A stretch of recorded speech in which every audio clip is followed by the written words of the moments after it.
everybody! This is the Pathfinder Adventures seminar. It's going to be a panel conversation where we talk about some of the upcoming Pathfinder adventures that Paizo is going to be publishing.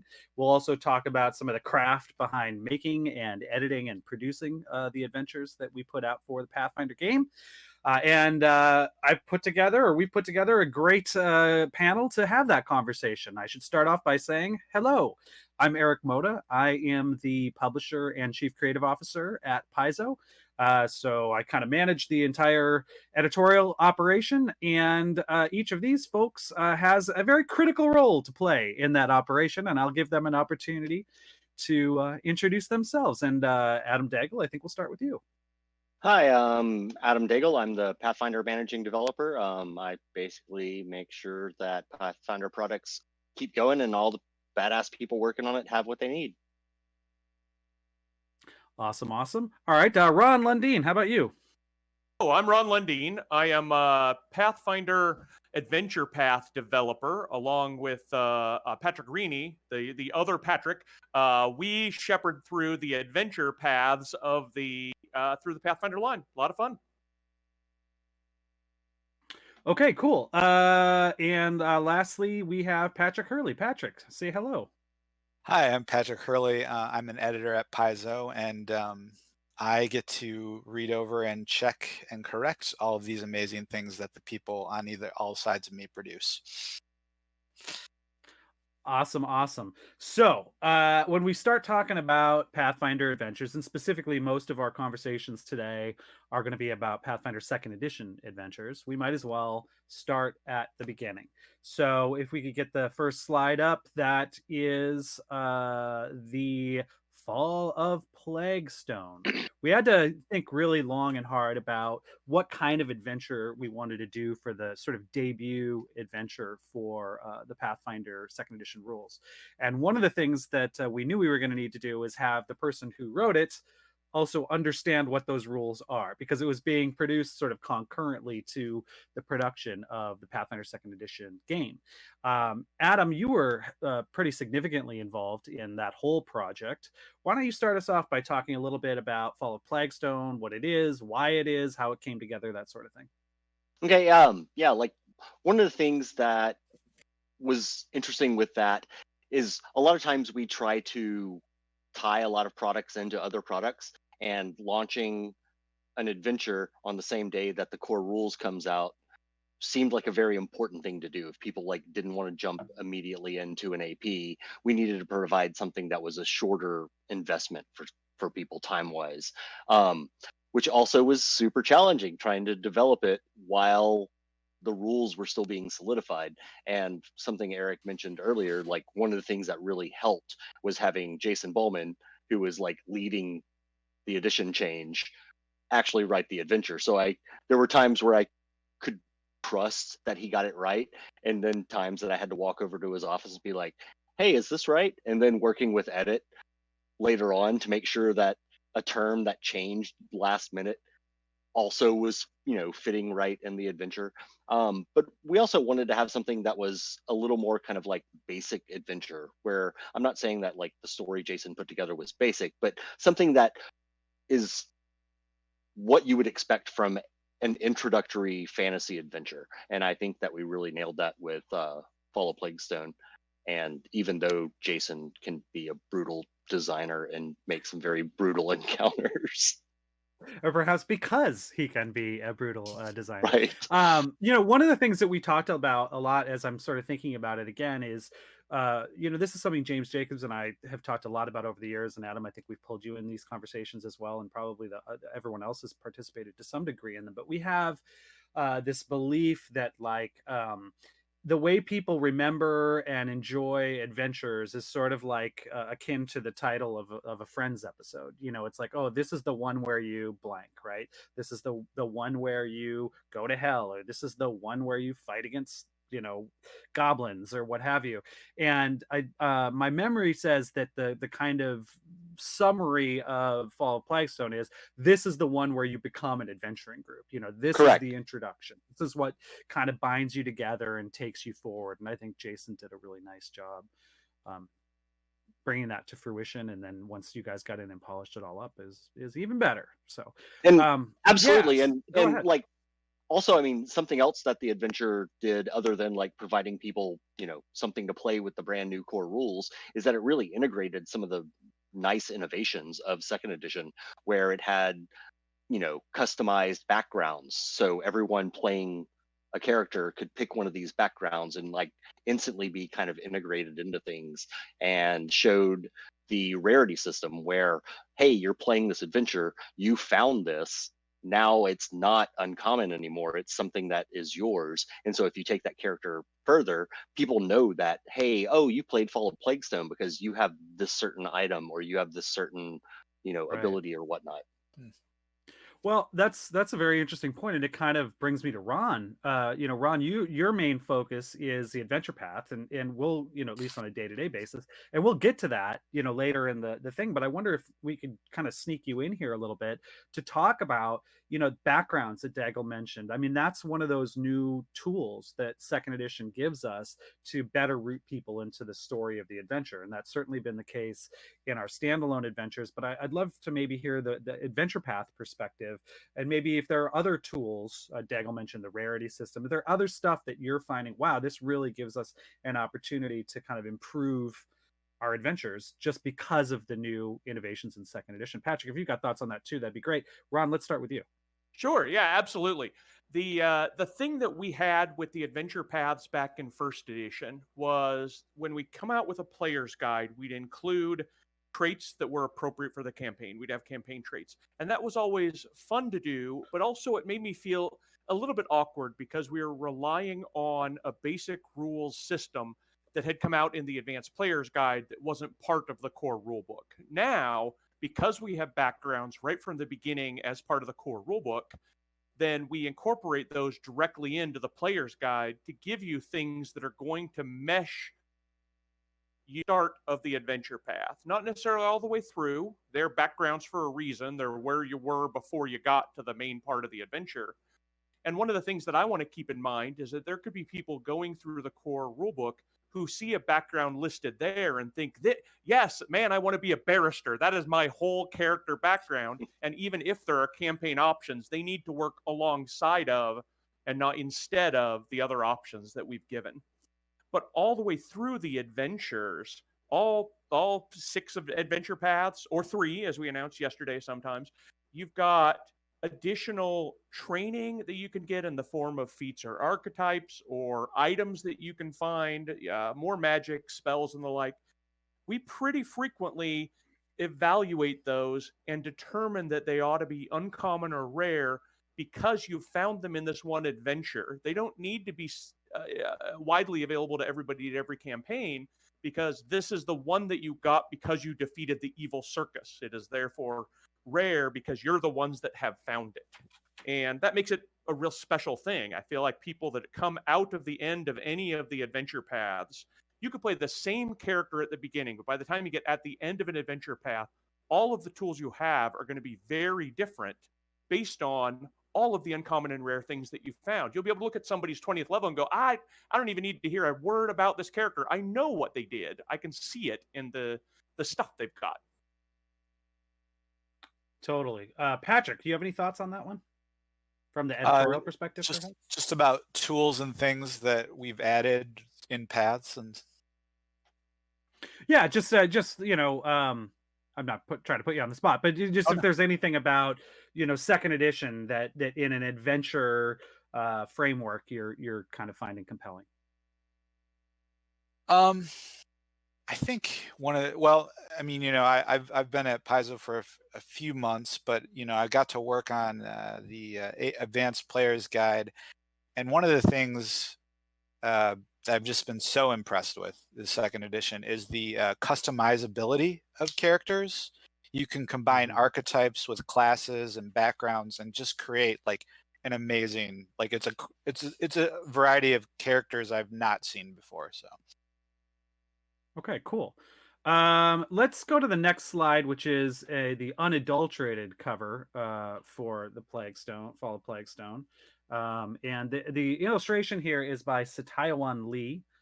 and does a great job. Really like we've got Ezrin and Amiri there fighting off against some wolves. That wolf encounter, oh boy! The interesting thing about Plaguestone is it's a first level adventure. It's the first adventure for our new game, but it's not necessarily gonna hold you by the hand with a bunch of like training wheels on. There's some tough fights in that thing. Daigle, what were you thinking when we were looking at some of those classic Bullman sort of death maneuvers when you're developing this thing? No, there were a number of times where I'm like, this severe 3 at this point. That is this right, Jason? Has this like changed since the last time I looked at the rules? Yeah, no, there were a number of them. I'm just like, well, this is, and yeah, they seemed really difficult, and I was constantly balancing the idea of like which is something that you run into when developing adventures and writing adventures, period, is you want to provide enough of a challenge, but you don't want to punish people. And so you've got to, it's like a super fine line of like not providing people with a cakewalk, but also not just killing a first level character in the 4th encounter, because that sucks. Yeah. Well, and it's interesting too, because I think, one of the things I think a lot about Pathfinder, not just in second edition, but kind of all the way through, is that it's not just sort of theater of the mind. It's not just, hey, let's make up a fun story together. There is a game there, and there's tactics, and if you take undue risks, you're gonna sometimes suffer the consequences. And I think, having some of that built in right from the start is a good way to go. Okay, cool. Anything else you guys want to say about Fall of Plaguestone? Okay, then let's move on. We can go to the next slide. This is The Dead God's Hand. This was meant to be the second standalone adventure for Pathfinder, but the writer is notoriously unreliable. I say that because it's me. So this thing is delayed right now. We're looking at it coming out early next year at this point. Really what's happened is I'll tell you what's happened, and then I'll go into it a little bit more detail of what the adventure itself is. I got sort of sidelined. I made a mistake after 15 some years in this business. I still can make some mistakes now and again. And one of them was when we put together the outline for that big Absalom hardcover book. We looked at sort of the size of it, put it together, got it back. It's a very, very good book, but not quite what I really thought it could be. So we put it further into development. That's taken up a lot of my personal time, and it's eaten into my ability to finish this adventure. This thing's sitting at about 70,000 of 80,000 words right now. Like I said, Absalom, we're hoping will be out by the end of the year. This thing will come right on its heels. But what Dead God's Hand is it's sort of a campaign arc adventure. It goes from 1st to about 7th level. And it is a dungeon crawl, essentially. It's the players start imprisoned under about a mile under the city of Absalom in the Darklands by a dour Duergar clan. They have to fight their way free of captivity. They are allowed an opportunity to do that when their guards are distracted. The PCs are one of 3 teams that are tunneling their way in one of 3 different directions from this old Duergar compound. Clearly, the leader of the Duergar is searching for something. And one night, after the player characters come back to their cell, one of the other groups does not. And that throws the guards into a little bit of a worry. And a bunch of them go, presumably to the end of that tunnel head where the group has tunneled through and found the thing that the Duergar have been looking for. That gives the players the opportunity for the first third of the adventure to fight against their captors, get their equipment, kind of become a group, figure out a little bit of what's going on. And what they learn is that, and this is minor spoilers, but what they learn is that the Duergar, at the behest of an unknown agent on the surface in Absalom, has been searching for something called the Vault of Aridin, which is a completely sealed underground vacuum, not vacuum, but an underground space when the Isle of Kortos was raised up. And the Church of Aridin in ancient days built a sanctuary in there that had a one-way or two-way teleportation thing between the Aridin Church and the dungeon. or rather not a dungeon at that point, the sanctuary. And when Aroden died, that sanctuary became completely sealed and had become kind of this lost dungeon underneath the city of Absalom. And so the player characters eventually, because they can't get out the front door of the Duergar prison, go into this 100-year abandoned temple, essentially sanctuary, sanctum of Aroden. While there, they have to deal with the missing prisoners, they have to deal with the remnants of the Duergar, and they have to deal with the various threats and creatures that have come to inhabit the sanctum over the years, including a whole bunch of Knights of the Aeon Star, which is the sacred knightly order of Aroden, who don't know their god is dead, who don't know that they've been trapped there for 100 years, who don't really even know if they're alive. And that's something the players get to find out together. Finally, the third part of the adventure, the part I'm still working on, is the what's called the Test of Aroden, which is a ritual that the players, that the designees of Aroden's faith would go through, and this is a mimicry sort of the Test of the Starstone. And by doing this test, they actually live out certain moments from Aroden's mortal life. And back in the day, it was an attempt to kind of instruct these warriors in Aroden's true past. Now it will, of course, be the player characters kind of going through the motions and doing that. We're going to learn a lot about Aroden. We're going to learn a lot about the final days of the Empire of Aslant. The final big fight encounter literally takes place in the throne room of Aslant on the day of Earthfall. It's very titanic and crazy. I've been working on this adventure for almost 10 years at this point in time in one way or another. It started really as just like, hey, I go to a lot of conventions, I play with a lot of people, it'd be cool to have just an event in my back pocket I could just kind of run on the fly. So I've run this thing probably about a dozen times with various groups, including 2 different groups at Paizo, and we've had a lot of fun with it. And now, or rather for the last year or so, I've been translating my raw notes and note cards and stuff to written form. Now, the good news for me is that I audio recorded every single session of this game that I ever played. So it's been really interesting going back and listening and, what did James Jacobs ask about this room? What did Jason Bowman say about this? And then kind of, you always try and think of like, what did your players do? But by play testing this thing a bunch of times, I think I've covered a lot of the bases. So it's exhausting. It's been going on for a long time. I really, really want to be finished, but it's going to be awesome when it's done. So let's go to the next slide, and you can see what that cover looks like with no trade dress. And that cover is by Hugh Pinder.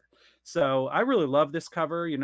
I really wanted to have kind of a cool, it's called the Dead God's Hand. So I wanted to have a hint of a dead God's hand kind of reaching out. Is it because Aroden's coming alive? Is it because he's a zombie now? Well, I guess we'll find out together. Hopefully sooner rather than later. Daigle, you read some early drafts of this thing, I think. Do you have anything you want to say about this? Or I made it through. I made it through your first chapter as far as develop wise. So that was pretty much the, hey, let's get out of a Duergar prison part. And it was like, yeah. And I could see where the threads were going, and it was just like, okay. Also, that intro is a little long, and I'm gonna have to trim it. But no, it's beautiful. Every word has been carefully considered. Can't move at all. Okay, cool. So that is the Dead God's Hand. We all eagerly await that arrival. Let's go to the next slide. And here's an adventure that actually is coming out in the very near future, and that is Ron Lundeen's The Slithering. The cover here, the attribution is not right. It is actually by Satyawan Lee as well. And Ron, why don't you give us a little run through on The Slithering? Sure. This is in many ways very different than what we've done before in the adventures. As Erik mentioned, this was intended to be the third standalone adventure that we put out. It's ending up becoming the second. But whereas the Fall of Plaguestone and Dead God's Hand start out novice characters, the Slithering starts you out higher level. Slithering requires you start at about 5th level. It doesn't require it. You want to throw first level characters at it, they just won't last very long. But it's designed for 5th level characters. We'll get you up to about 9th level by the end of it. Like the Fall of Plaguestone, 64-page soft cover. One of the things I'm most exciting about that is very different about the Slithering is the players and the setting. This is set in the city of Kibwe, which is in the Mwangi Expanse. It's fun for me to be able to do an exploration of a part of the world we haven't done a real deep dive into before, but there is a real deep dive into Kibwe here, a gazetteer with all of the different crazy things going on in Kibwe. All the fun you can have is to have a setting, and the adventure itself takes place. It starts there and it also ends there.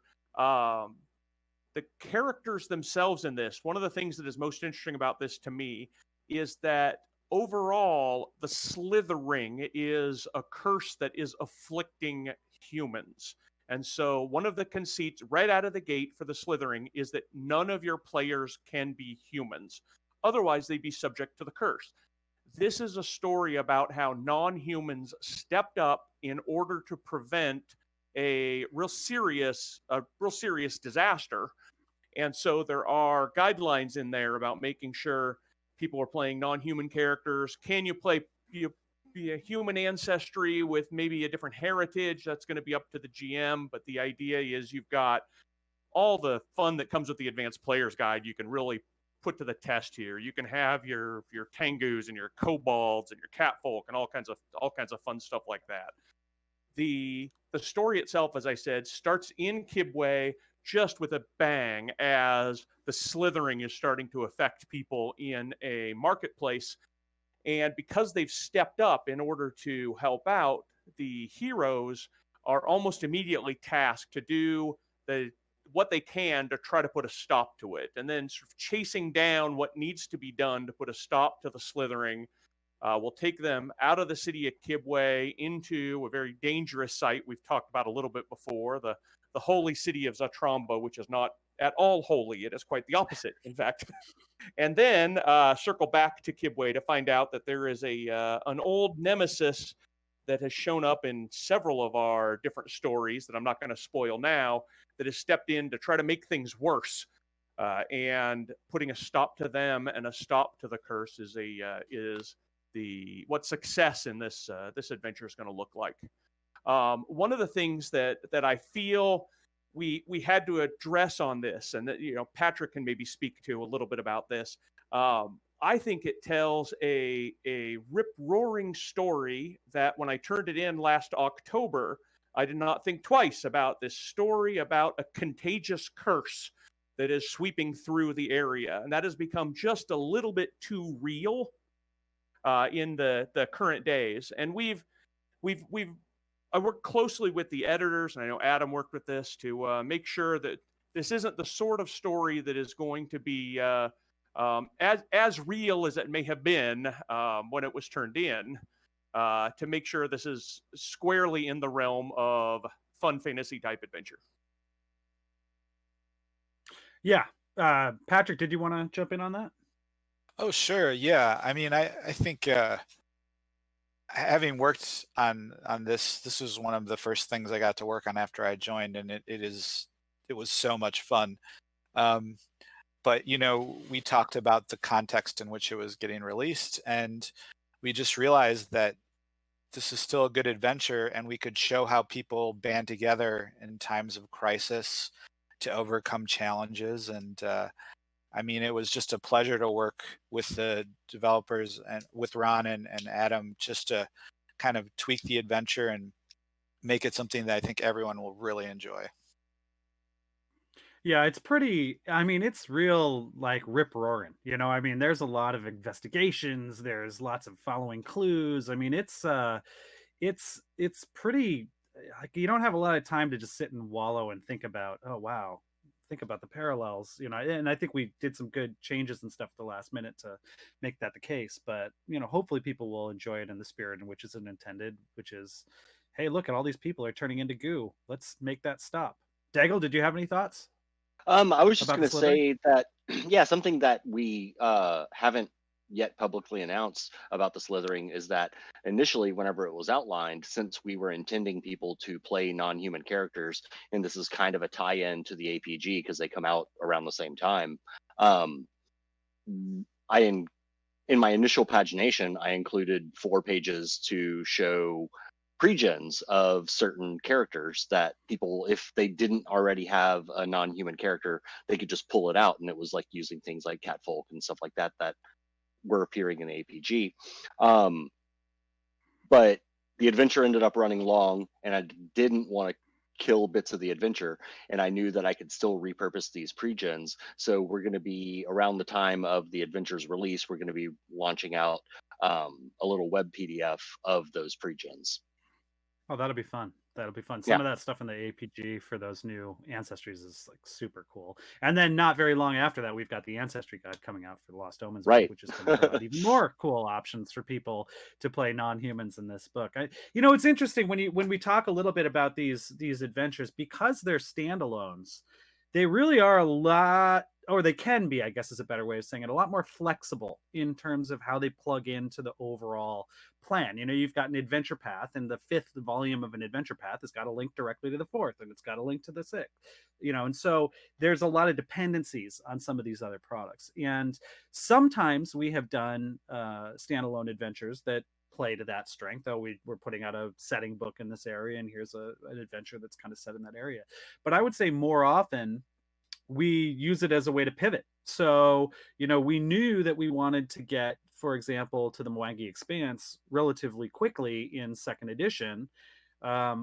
We knew that an adventure, we knew what our adventure paths were going to be for the first couple of years. Didn't have any room there. So when we're talking to Ron, we're talking to others, what about the modules? Maybe that's a good opportunity for us to jump around. So I would anticipate seeing more of that kind of thing in the adventure line in releases to come, is opportunities for us just to kind of dip our toe in the water somewhere. Maybe it doesn't need a full source book. Maybe it's not tied to 12 different accessories or a season-long arc in organized play or something. Maybe it's just a fun standalone adventure in a place that we either haven't been to or haven't been to in quite some time. And I think the Slithering is a great example of that type of adventure, even though there are some subtle hooks to the Advanced Player's Guide in terms of the opportunities players have for characters. And to build on that, yeah, like I think our adventures, which we've had troubles with in the past, like trying to get enough resources to get them done and stuff like that, and have them be super regular. But one of those things I think they do really well is they fit that sweet spot between scenarios and APs. Like people who want to do more than just a one shot, but don't want to commit a year to 2 years to complete this other campaign, can have like a 4 to 7 session adventure, and I'm glad that we're being able to provide that. Totally. Okay, cool. So our next adventure that we want to talk about, we do not have a cover yet, but we do have an interior illustration. So if we go to the next slide, let's take a look at, ooh, this is the town of Otari. Daigle, why don't you tell us a little bit about Otari? What is Otari, and what is Troubles in Otari? Well, Otari is a small town on the southern coast of the Isle of Kortos. It first features, I guess, actually, technically in the Game Mastery Guide, because it's one of the sample city stat blocks. But it shows, and it's got a spot on the map in the Lost Omens World Guide, I think. Correct. Oh yeah, no, yeah, it does.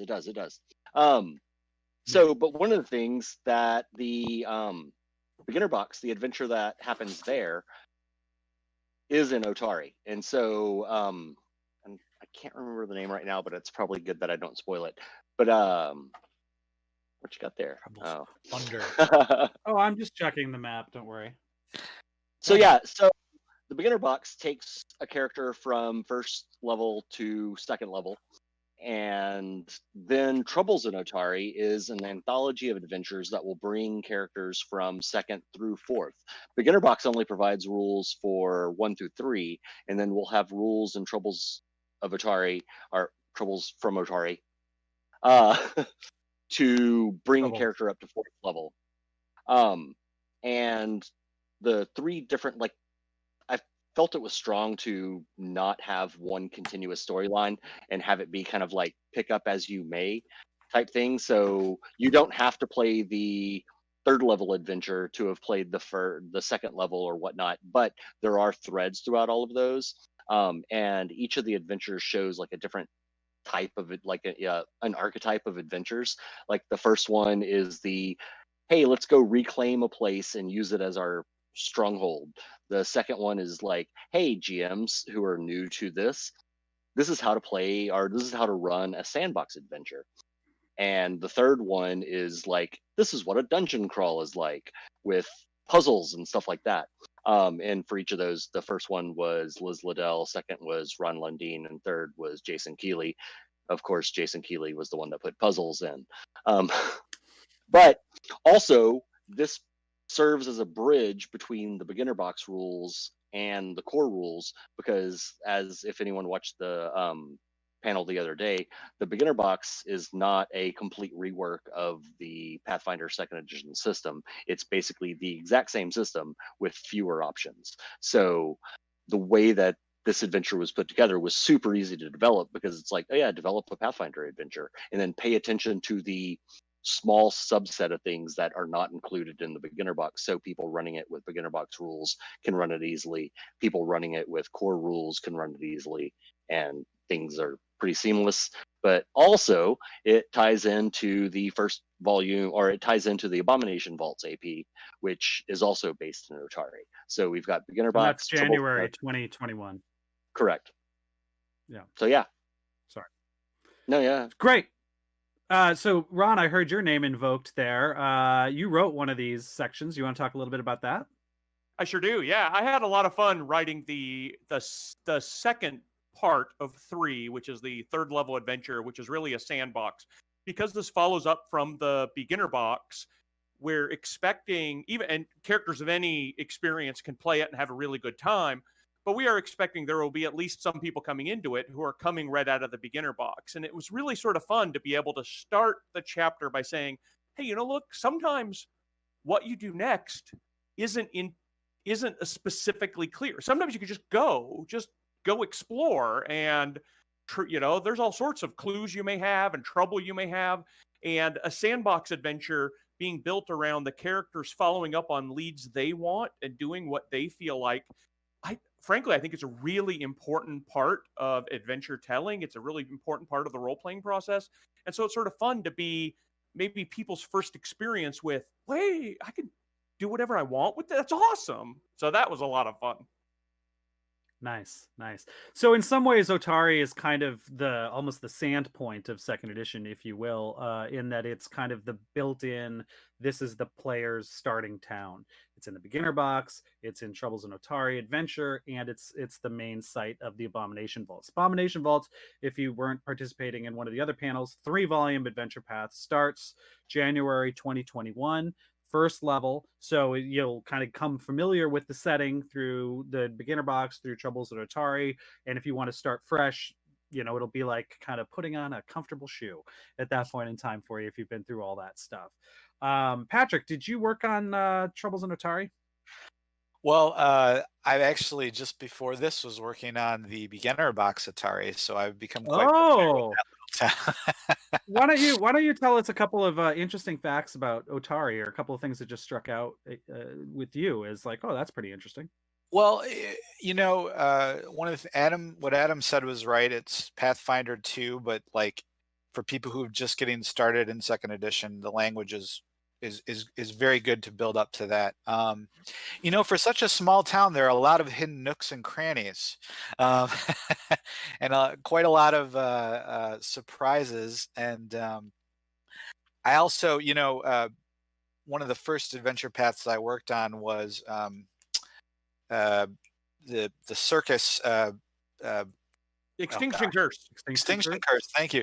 And I love the island of Kordos. So finding out about a new small town on Kordos that's kind of like this ideal. It's like being in Hobbiton, and then you get to walk out to the rest of Middle Earth. It's a lovely starting point with some challenging, but not Jason Bowman level challenging encounters. It's well, two things that strike me. One is there's another way in which Otari is very similar to Sandpoint, and that's that our creative director James Jacobs has got a heavy hand in it, and I think that's where a lot of those mysteries. James can't design something without cramming 4 adventure hooks into it. Thank goodness, so that's really exciting, and again, James is going to put his knowledge of growing up in a coastal town into play professionally, so that's cool. The other thing that I was going to mention about Otari is it's interesting because I'm going to pull us back a little bit to the very beginning of Second Edition when we were looking at the Lost Omens world guide and what we were going to do and who was going to do what and all that. Having been one of the handful of folks who basically created Golarion, but have not had my hands on every piece of it since by any stretch of the imagination, you look at some places and you go, do I might have invented this country, but there's been an adventure path set there since then. There's been a source book. I'm no longer kind of the expert at that. So you start looking as a writer and designer and saying, what space is there to kind of add new stuff 10, 15 years into the life of a campaign setting. And one of the things that I thought was particularly a huge opportunity for us was the Isle of Kortos, that whole island area where Absalom is. It's the main city in our world. It's right smack dab in the center of our setting, and it's miles and miles across. It's a huge, huge island. And yet, if you look at sort of our whole first edition thing, I think we always wanted to come back to it, really get into it. So we're leery of like putting down too many markers, but it was outside of the town of Diabel, the town of Escadar, and Absalom. It was blank. There was like nothing there. So that was one of my tasks with the world guide, was trying to kind of create the sense of there in the Isle of Kortos. And that's where we started calling it the Starstone Isle. We started tying it in to lots of other fun stuff, adding places for elves and dwarves and more terrains and all that. And Ron really developed the heck out of that in the Extinction Curse adventure path in particular. And if we could go to the next slide, this I'd like to transition us a little bit into talking a little bit about the role of development and editing. And so, Patrick, we're going to come back to you in just a second. But Ron, I wonder if you could talk a little bit about both specifically kind of, okay, so now you've gotten the 6 pages about the Isle of Kortos or whatever from the world guide. And it's like, hey, Ron, hope you can swim because design 6 adventures based on this. Talk to us about that process, about filling in the blanks and about kind of, and then if you could sort of dovetail into, all right, so you've got your plan, you've got your manuscripts. What does a developer do exactly with an adventure? Sure. I know those are 2 questions, but no, that's fine. That's I love this. One of the things that is real fun with this is when we were looking at, well, let me also say it was even slightly harder than you described there, because it was, hey, Ron, here's an adventure path that is going to explore the Isle of Kortos, about which we've said virtually nothing, except we've said a lot about the city of Absalom, and your adventure path shouldn't go there, right? Because we've got a whole other adventure path that we know is going to be very, very focused on Absalom. So you get to be outside of that. And that was great. We had a lot of sort of in the office internal notes about what was around on the Starstone Isles, Isle of Kortos, and the isle that Escadar's on. And we wanted to make sure that we had sort of touched in a lot of the different types of places that are around there. And there were so many places where we could investigate sort of how the common people around the island live. The fishers, the farmers, the, nature priests on their little grottos against the sea. And being everything focused around travel through that let us really show off a lot of the regions that are there through the Extinction Curse adventure path, where everybody is part of a traveling circus. I think a lot of people really latched on to circus as being a real fun part of that, but I'd point out that the traveling part of that is also really fun too, because there's a whole lot of regions about this island that we'll be able to go see. Setting up the initial path of where people were going to go, sort of what towns they were going to hit, and just a couple sentence description, which is more than we'd published about what some of these towns were. in an outline that went to the authors was great. But even better was having the freelancers that we picked come back and having instilled so much flavor into the region, right? We talked a little bit about the town of Willowside, and it's sort of cut off, and real insular people, and rumors of cults of the old gods that are there, and what are these people like? And then Kate Baker came back with Siege of the Dinosaurs and had so thoroughly fleshed out not just what this community was like, but what it was like under attack of an invasion of Zolgaths mounted on dinosaurs. It was just seeing all that ramped up was just so much more fun. And I got that throughout all of the adventures. We did hit very solidly the theme of Eridan. We've got the picture of the statue up here, but as the guy that really raised the entire island up from nothing, and his role in turning that from a rocky island, maybe with only some sea slime on it, to being an exceptionally fertile and productive place where humans could thrive, was not entirely benevolently done. And there are repercussions now, even 100 years after Eridan's died, about what that means. I think we were able to sort of play in a lot of the adventures of Extinction Curse with the legacy that Eridan left behind and what various people want to do with that. And that was a lot of fun to weave into this as well. And then when I got everything back that had touched on all those, making the connections to each other is really part of a developer's job. I often say that as a developer, we take things one step better, right? If we get a decent turnover, we can make it good. We get a good turnover, we can make it great. And I was really lucky to have gotten so much good work from the authors of Extinction Curse to really make something that shines and see all around the Isle of Kortos and both of the Starstone Isles. It was great. Yeah, I mean, it's just an absolute treat to basically, you come up with like a paragraph and then you hand it to the next person, and now all of a sudden it becomes a 3 pages, and then it goes to the next person. Now it's a whole chapter. To watch this stuff grow from just the nubbins of an idea, and then have other people who were never participating in that initial idea come in and bring their own stuff. That's how a shared world grows. That's how the world seems so diverse and interesting, is by having multiple voices participating in it. And the developer, to me, is kind of the one who makes all those little connections and is kind of the Wizard of Oz behind the whole thing, So, yeah, so fantastic. Patrick, how about an editor? Now everyone knows an editor. Okay, are the words spelled right? But there's more to it than that. Why don't you talk a little bit about that, specifically as it relates to adventures? Sure. There's a lot of different types of editing. There's the what everyone thinks of, the catching of errors and typos, and that's copy editing. And we obviously do that as best we can, but we're also editing for style. We're trying to make sure that the tone of flavor, text, and description is appropriate and matches the type of story that we're wanting to tell. And usually we get such good work from the developers, that it's not really, it's more of a light hand. Sometimes it's copy fitting text to make sure it fits into a given space. Sometimes it's just making sure that a rule mechanic works. So it's a bit of technical editing too. Sometimes it's fact checking, or making sure that this bit of lore fits, or there's nothing that's been published previously that contradicts the new lore that we're introducing.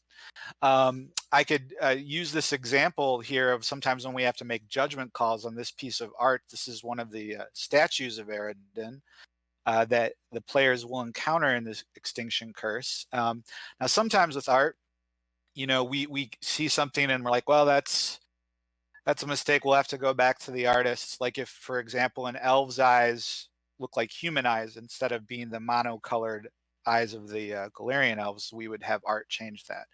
But in this case, this statue was described in the text we received as the Eridan in his rogue aspect, and the text originally came in as Eridan is wearing a hooded cloak with a dagger in one hand, and he is reaching to steal something else. And we're like, okay, so that's not quite what's happening here. But instead of going back to the artist, let's amend the text to say Aridin is wearing a cloak and leather armor, and he's holding something, and his hand is cocked jauntily at his hip as if he's just succeeded at a heist. So it's things like that, just making sure that all the pieces fit together, working with the designers and developers, and just kind of being fact checkers, and sort of all of a sudden feeling like you could walk through the Starstone Isles and know the names of the towns. Okay, cool. Let's see here. Adam, you have anything to add about the role of a developer? You've been doing it no, for I mean, longer than anybody in here. I don't. I think y'all represented it well. Like you talking about the Okay. being behind the scenes, pulling strings type stuff. But I mean, like, I guess for people who don't necessarily understand what developers do, it's more or less kind of like a director. Like, we're the ones that come up with the original idea, find people to enact that idea, and then fine tune that idea later on, as the short and sweet of it. Great. All right, now let's shift over to a slightly different topic. Ron, you put together a series of graphs to illustrate our next point. So if we go to the next slide, Ron, I'd like you to kind of take it away. And here is One before that. is not that. I can already tell that Param's got the wrong version of the file. So why don't we do this differently? Oh, okay. He's gonna fix that. So we'll just fill time, as they say. All right. So let's talk a little bit about scenarios in general. So we've got adventure paths, which are kind of the large format. We have modules, which are the smaller format, and then we that might take several sessions, and then we have scenarios, which are much shorter. And if we're still struggling with the graphs, I think, Ron, you can probably summarize the point here. So why don't we just get started, and Param can join us if he's got it. Oh, there it is. Oh, there we go. Hooray. Yeah, this is Ron, go something thank you. This is something I put together, and I don't want to scare anybody if they said that when Erik said, "Oh, Ron's got a series of charts." I have just this one. Yes, a series of charts and graphs. I only let so much of my corporate counsel background come through, but I did squeeze in one chart, and I did it on purpose because I think that anybody who's listening to us talk about the Pathfinder adventures and the great, exciting Pathfinder adventures we've got coming up might be able to look and say, hey, you know what? We can go to the store and we can buy precisely one of these. So you've got a whole panel about one thing? Well, no. We do have one of the Pathfinder adventures out right now, Fall of Plaguestone. But if you are looking for adventure, even this minute, we have got so much stuff that Paizo has produced for you at a lot of different scales. We've got one of the Pathfinder adventures that are actually currently out. We have got 10 Pathfinder Society quests. Those are very short, sort of 1 hour sort of things to try to get together and play. We have a lot of people get together to play those at game stores very quickly to show off our game and the things that our game can do. We currently have available 11 different Pathfinder Adventure Path volumes, the entirety of the Age of Ashes Adventure Path, and then 5 of the 6 Extinction Curse volumes are out right now. And then we've got the Pathfinder Society scenarios themselves, an evening worth of play, and there's 22 of those available for second edition as we speak. So there is an awful lot of adventures, a lot of fun storytelling that we're able to do. And I think being able to tell a lot of different stories of a lot of different lengths, a lot of different mediums is a real strength of, frankly, is a real strength of the role-playing hobby generally, but strength of what Paizo does specifically with Pathfinder. Okay, cool. Daigle, you have any thoughts on scenarios and how they fit into the big picture? I think one of the things that I see this talked about, like on social media and on threads on our message boards, where people are just like, oh, I just wanted like something quick to play. And someone will be like, oh, hey, try one of these scenarios. And it's like, oh, well, I don't do organized play. And the thing is like, it doesn't matter. It's still an adventure. It's still a fun time. Like one of the things that I used to use before I moved from Texas to Seattle to work at Paizo is my regular game group. If somebody wasn't able to show up, we didn't want to like just hold off the campaign. So we would just be like, hey, instead, do you want to just do this one night thing? And they're just like, oh, I don't have a society number. It's like, it doesn't care. We're still playing the game. Like, do you want Right. to have it? Do you want to have adventure? Okay, here, let's do this tonight. And I think that's Right. a really strong role that scenarios can play. And I think that's where they fit in really well to our whole adventure ecology that we provide. And I wish more people realized that and understood that. And also joining or play and continuing to play a character like that is totally fine too. But Right. people need to get over that hurdle, I think. There's a whole universe of like friendships and experiences that you can have if you want to jump in with both feet into the Pathfinder Society or the Starfinder Society campaigns. And a lot of thousands of people enjoy doing that. But there's always going to be people who are like, I just kind of want to play with my 5 buddies who I've played with since I was a kid or whatever. And that scenarios still have a place in that ecosystem as well. One of the things that just to bring it back to Absalom for a second, that book is the development that book is undergoing right now is to make it easier to run sort of an ad-libbed kind of player agency type campaign. Oh, we want to go do this. Oh, who's the head shopkeeper? What's his deal? Who, so on and so forth to help you run the game. But having a stack of these city adventures kind of off to the side that you can kind of pull up, when the players decide to go into the slum corridor or they want to, hobnob with nobles and stuff. We have multiple scenarios that fit those niches. And with just a little bit of like quick name filing, or maybe not even, because the Pathfinder Society, after all, is based in the city of Absalom, you've got a whole pile of adventures that you can rely on. And a lot of times, just like when you swap a couple of details about a monster and all of a sudden they think they're fighting a giant Flogibus, but it's really just an elephant-nosed owlbear and they don't know any better, they aren't necessarily going to understand how the components that you're building into your sandbox adventure, where they come from. They're just going to think you're a genius. So it's an easy way to kind of get some of that prep work done for you. Yep. All right, cool. Well, I see that we're at about 3:00. We've got some stuff to kind of put it all together at the very end, but I think now would probably be a pretty good time to start opening things up for questions from the audience. So I am looking at the chat, and I will be pulling a couple of questions for our illustrious panelists to take a swing at, and we've got about another 30 minutes set aside for this panel. So let's get some questions, and let's see. Oh, here's a good question.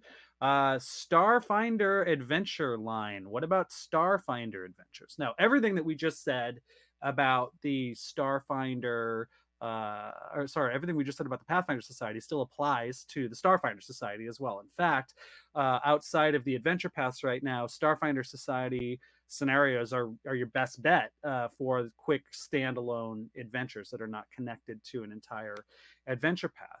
But that being said, Daigle did point out earlier that these Pathfinder adventures fill a different niche. You've got the very kind of quick, maybe 1-2 shot adventure in the form of a scenario, and then you've got the full multi-month commitment of an adventure path. And right now, there's really nothing in that center vessel, if you will, for Starfinder. And I suspect that the people saying, "Hey, what about Starfinder modules?" are thinking about that exact thing. And I've been thinking a lot about that thing too, and I don't have any specifics to announce because we're still finalizing the 2021 product schedule. But I will say, people who are looking forward to the idea of some standalone Starfinder adventures, we're gonna give them some things to talk about in 2021, and that's all I want to say. I probably shouldn't have even said that. If you want to read that as me confirming a standalone Starfinder module, maybe more than that in 2021, feel free to do that. I didn't say it explicitly, but if you make that connection, I'm okay. All right, let's get another quick question. Let's see. Let's get one that is not for me. Okay, official Paizo. What is the design process, thought process in creating adventure-specific feats with very niche uses? Oh, this is the one that was asked rudely and has been rewritten, so that's good. Well, let's even rewrite that a little bit more. We have little rules elements that come into these adventures, particularly in the adventure toolbox at the end of the standalone modules, in the adventure paths as well. How, and this is a question for Ron and for Patrick, I think, and Daigle, feel free to chime in as well. But what's the thought process? Because there is, of course, a danger that if you tie them too close to the adventure, if you make the ability all about, oh, you can react to this person turning into a goo in the city of Kibwe, and you're always going to be awesome at that. What happens when the adventure moves? I'd love you guys to talk a little bit about the benefits, even the treasure to some degree that comes out of these adventures. How do you make sure that they have a life that lasts beyond the adventure in question?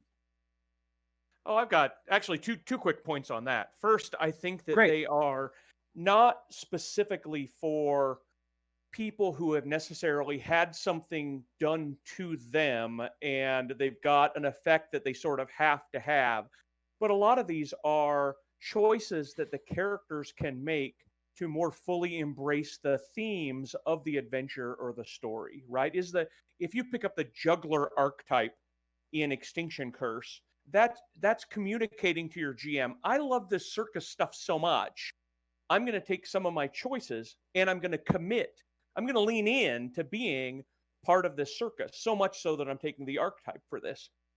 And what we want to make sure is that's not a bad choice to take down the line, that we want to make sure that it's reasonable, it's balanced. There might be some situations in which juggling in front of the enemy is not a great idea, right? But we want to make sure there are some.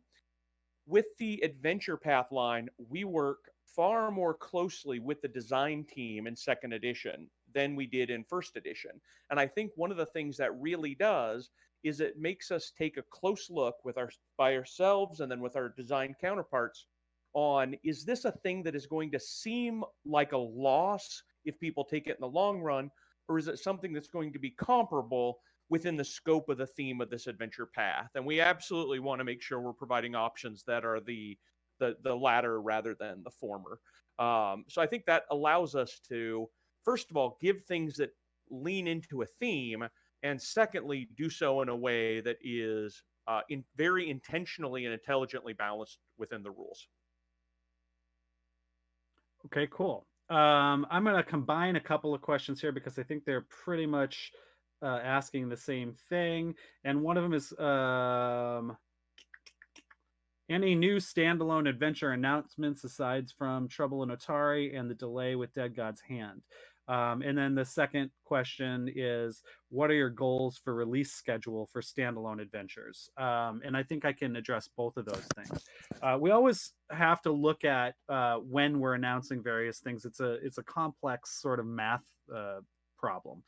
Part of that has to do with what has been approved from the very top of the company in terms of solidifying the schedule. We're, I'd say, 98% of the way there on the 2021 schedule at this point. We're already thinking about 2022 and beyond, but we never want to announce something that then is going to shift its release dates and what have you. So where we're at right now with 2021 is our project managers are taking a look at the approved product schedule and kind of sniff testing, can we put all this stuff out when we say we're going to put it all out, balancing all the editorial load and the art team and all that kind of stuff. So I don't want to announce something that then we have to come back and go, oh, actually that's not happening, or oh, that's going to happen later. We've already done that a little bit in this panel as it is. So we don't plan to announce any additional adventures in this panel right now. Now, that being said, we've got some stuff coming up for Origins in next month. We've got Gen Con coming the month after that. So we're going to be announcing a lot of stuff kind of in a fairly regular clip. If this were the standard sort of convention year, we'd plan sort of announcements at all of those things. And so I would expect an announcement of an upcoming adventure very, very soon. Certainly for Pathfinder. I think there's going to be a Pathfinder 1 announced relatively shortly. And the plan is to have at least 3 standalone Pathfinder adventures a year. And that's printed standalone stuff. We also are looking at maybe doing some other formats and things like that. I'll let that kind of get its own moment to shine. But we are looking at least 3 adventures every year. We've got plans for that stuff. That's correct, right, Daigle? Yeah, I'll Yay! I'll spoil more if you let me.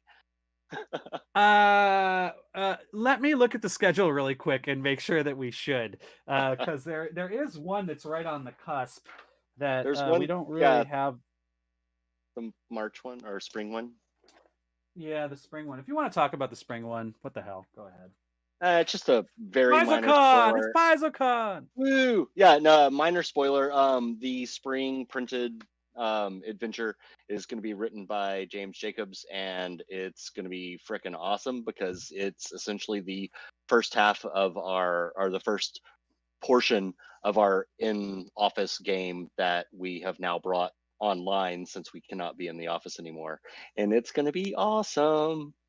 That's it. All right, so we're doing, and so there'll be much more details to follow. But yes, there is a sizable Pathfinder standalone adventure that's going to be announced in the next couple of months, and James Jacobs, our creative director, will be writing it. So, Do you like you haunted heard it here houses? first.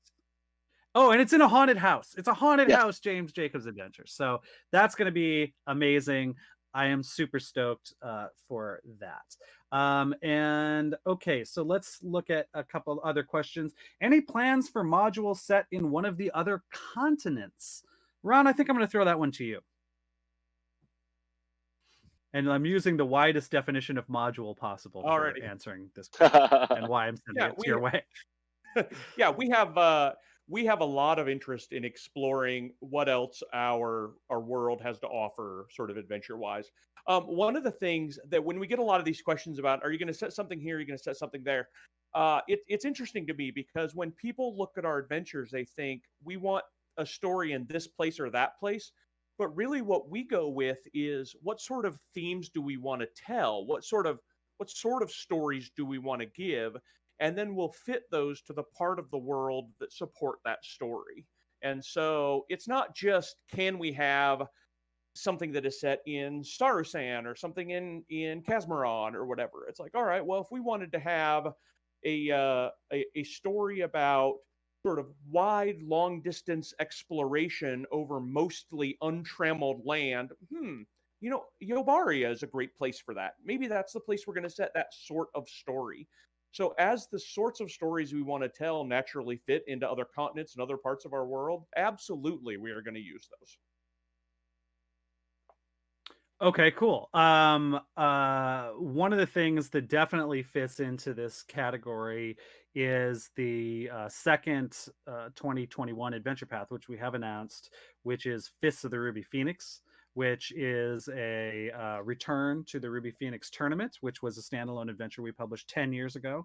And because the conceit in that adventure was every 10 years, there's this big international fighting tournament with the greatest fighters, across the world gathering. It's now been 10 years. There's a correlation of Galarian years to Earth years. So now is the time for us to return in world to the Ruby Phoenix tournament. And in doing that, we are definitely going to be going to different parts of the world. I don't want to get too much into where exactly that is, and it is going to jump around a little bit in and of itself. But folks who are excited about the Dragon Empires area, folks who are excited about Tian Sha, this is going to be a good opportunity for us to check that out.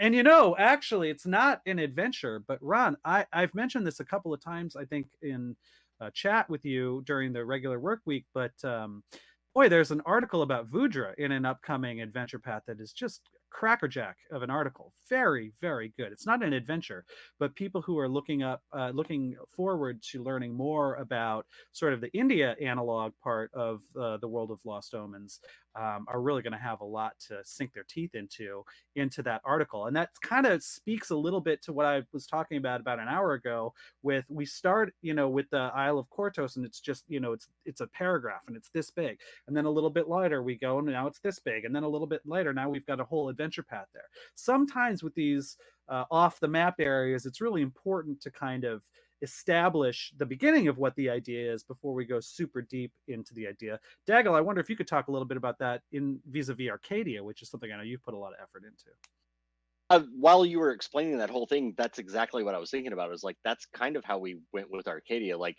it was a paragraph in the first campaign setting, and then I, turn things into a chapter in a 64-page softcover, and then Luis, another Arcadia enthusiast, put an entire adventure set there with like a whole gazetteer of a new region that we haven't even talked about. And I don't think a week goes by without Luis going, so should we go ahead and start outlining an Arcadia book? And I was just like, in time, man, in time. But if anyone's going to get that done, it's going to be a team effort with at least Luis and I at the helm. Yeah. And though, I mean, I'll say right out, we don't currently have a plan for a Vudra based adventure or an adventure path as of right now, but the presence of that article and the thinking that Ron and the author, Ron, who was the author on that? I believe that was Saif Ansari. Yeah, Saif Ansari did a fantastic job. And so, just that nubbin of an idea is where all this stuff could grow from. And the presence of a little, even just a snippet, makes the possibility of an adventure set in that location significantly greater. And so when we get into, for example, some of the Tian Sha stuff with Fist of the Ruby Phoenix, we'll be building on, the 64-page book James Jacobs wrote several years ago. We'll be building on some other lore that we've put there. We'll be building on Hao Jin, who is a character who's heavily involved with some of the Pathfinder Society storylines with the Hao Jin's Tapestry, which was again tied into the Ruby Phoenix tournament 10 years ago in Pathfinder Society. So it all just kind of keeps building on itself. All right, let's see here. A couple of other questions, rapid fire. I'll let anyone on the panel feel free to jump in. I see some people, I know we did the Evil Adventure Path a while back. Some folks wanted to know, do we have any plans to revisit non-heroic adventurer types in upcoming adventures? Anyone want to jump on that? Anyone want to just say no? I mean, there's the non-heroic option in APG as for a character, but that's good. That's good. One of the things that's sort of really a strength in the stories we tell is that you don't necessarily need to be a party of paladins to enjoy the story as we present it, right? There are a lot of our APs where you can kind of be a group of jerks and you still got to stop the evil thing that's about to happen or fight your way through. I don't think we need to be specifically limiting good or even neutral heroes in the stories that we tell, because many of our stories often include, with very little change, opportunities for folks who want to be evil. So I think we kind of already do that in a way that is more successful, I think, than people think. Okay, good. And for myself, and for myself, I don't talk about alignment in polite company. Some lessons we've learned the hard way. Okay, let's see here. Bloop, bloop, bloop, bloop, bloop. What about the Red Mantis? Anybody got any plans for Red Mantis stuff coming up? I don't personally, but I'm pretty sure James would love to do something Red Mantis. Yeah, I feel like the Red Mantis is sort of plotting their next move at this point. I'm hard pressed to think of a specific tie-in where we're really going to go deep on them in the immediate near future, but they are definitely one of the power player groups in the World of Lost Omens, and we are not done with them by a long shot. So I would keep hope alive in the Red Mantis land. They will be slaying in the future, although in the next 6 months your contract is probably not going to get fulfilled if they've got a hit out on you. So let's see what else here. Can we get a Weeby Shoonie adventure? That's kind of an interesting idea. I'm not sure if the Shoonies are quite at that Goblin Skittermander level yet. But yes, we've got incidentally our free RPG day this year is July 25th. It's going to be happening. A lot of it's going to be very different this year, obviously, because of the circumstances. So a lot of it's going to probably be curbside at stores and what have you.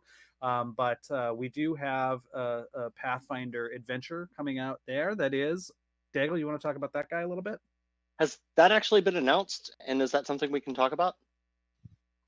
Oh, I don't know. Maybe not. Maybe that's a surprise on the day. Well, come on by on July 25th, and we'll have more information about that. Free RPG Day is an opportunity. You know, the initial questioner cited Weeby Goblins, which started as a free RPG Day adventure. Those free RPG Day adventures are shorter. They're 16 pages. Usually they're really meant to be kind of a one-shot for sure. And it does give us an opportunity to do stuff that's a little bit off kilter, a little bit completely different from the other stuff we're doing. So definitely, now that being said, there are some traditions. People really have come to appreciate playing their goblins and their skittermanders. So tune in soon. And I think there's two things I can say that won't violate any rules. One, it's not goblins, because I'm sure people were curious of, oh, is this going to be another goblins? It's not goblins. Second, it was written by Eleanor, and it's fucking fun. Oop. Nice. And with that F-bomb, you know that it's truly more than normal fun. No, that's good. Okay, so it's a free country here in the Paizo chat. All right, yeah, let's but I'm bad with no here. direction in that, and I apologize to them more than anything. Fair enough. Okay, let's see. Can we expect the return of any currently missing iconic characters in first edition in future adventures? That's an interesting question. I don't know. I don't know that the iconic characters aren't really NPCs. Right. Ron, was that you trying to talk there? Yeah, that was me trying to say, is it the iconics as in our Seelas and Sionis and the iconic adventurers, or is it kind of big name people like we're showcasing in Lost Omens Legends and things like that? Well, I mean, one of those is a lot easier for us to answer than the other, because just candidly, although we love our iconic characters and they have stories and things, and we've told a lot of those stories through, audio dramas and through comics and things, within the context of the game books that we publish, the iconic characters really are stand-ins, for you and for your characters. And so we don't really think of them as much as characters that you're likely to interact with or encounter in the adventures. And so that type of thing is relatively rare. In fact, I'm hard pressed to think of even a single example of where we've done it. Now, that said, Lost Omens Legends, the Lost Omens panel this morning was great. If you didn't get a chance to listen live, I would check out an archive of that, because they have a lot of really interesting things to say about some of the key NPCs in our world. And of course, we have seen many of them. We've got the Whispering Tyrant played a huge role in the sort of transition in world between the first edition era and the second, if you will.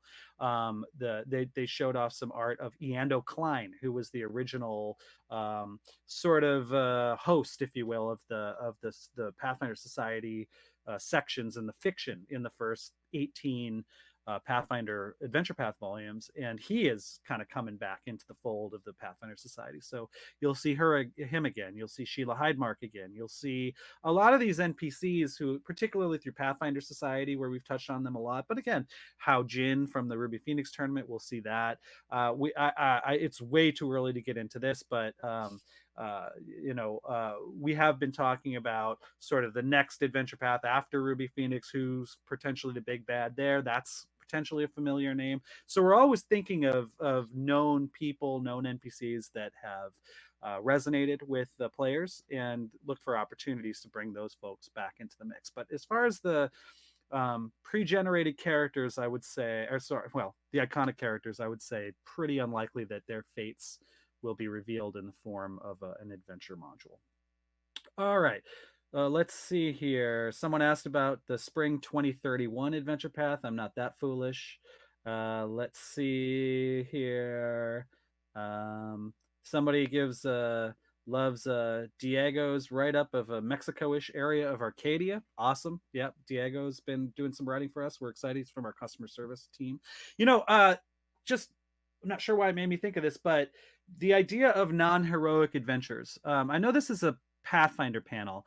But I did want to bring up in the Starfinder line, we are about to launch something called Fly Free or Die, where very specifically, you're not villains, but the idea is you're kind of mercenaries and you're probably a little bit out for yourself, kind of the scoundrel adventure path, if you will.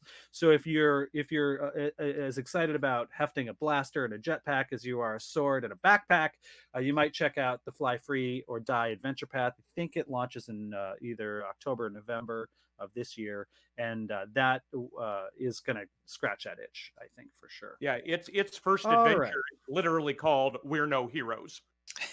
That's right. Exactly. All right. Let's see some other questions. Are there going to be more flip mats or flip map tiles in adventures, like how they are used in society scenarios? Ron, Daigle, either of you guys have something to add on that? I actually, this is an answer. I had that question when I very first started, and I think the answer is really interesting. There is a real value in consistency through our adventures and our adventure paths to how the maps look and what they feel like, and that is a visual way of communicating a feel of the adventure that I hadn't really even noticed. It had gone under my radar as a user of the Paizo products.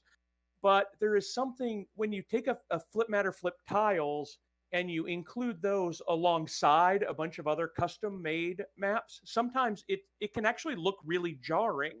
The styles can be very different. And it is important to us throughout to make sure we've got kind of a consistent look as well as a consistent feel of the words. And I found that to be a real compelling reason why we're always looking for what's something that's custom for the adventure that's going to be exactly right, rather than trying to pull in something that's maybe close. Well, and with that, yeah, go ahead, Daigle. I've got one thing to add to that is that while that doesn't occur in adventure paths, people who have been paying attention to our adventure line and some of our accessories might have noticed that Fall of Plaguestone came with a flip mat that worked with it. Might have noticed that the Slithering also has a flip mat that works with it. And as far as I'm sure, Eric, correct me if I'm wrong, that's something we plan to do to go forward with for every print adventure that we have. Absolutely. Dead God's Hand's going to have a multi-pack because it's a longer adventure. That'll probably be true if we do other long adventures in the future, but it's pretty much built into the plan now where every standalone Pathfinder adventure has an associated flip mat that goes with it. And, like Ron was saying, it does give us the opportunity to have a variety of styles and things because most adventures have more than one sort of, or more than two fight locations in them.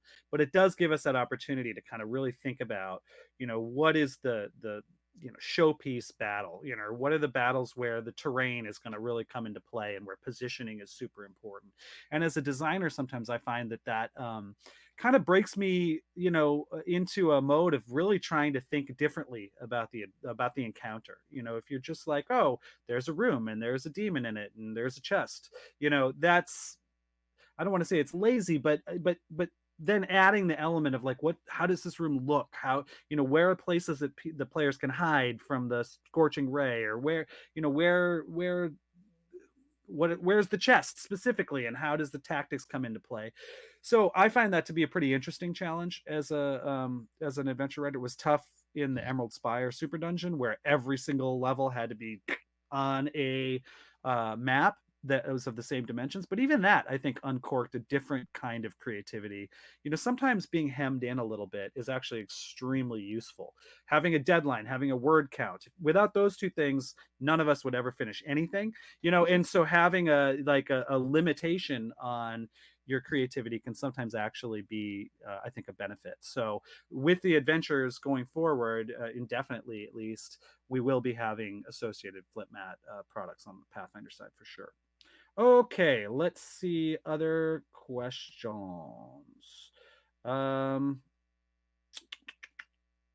Let's see here. How about Drow? Are we planning on doing anything with Drow? Not me.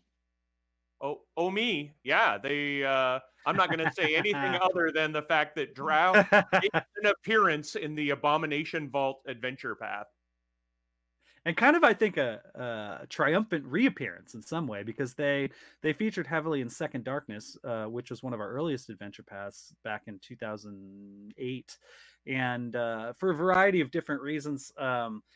I think we always were like, that could have been a little bit better, and so we've always been kind of holding drow until we could really just do something pretty awesome with them, and so we look forward to that happening soon. Let's see here. I'm now scrolling through the questions. It's been a while. People reacting to your F word, Daigle. That's nice. Let's see here. I'm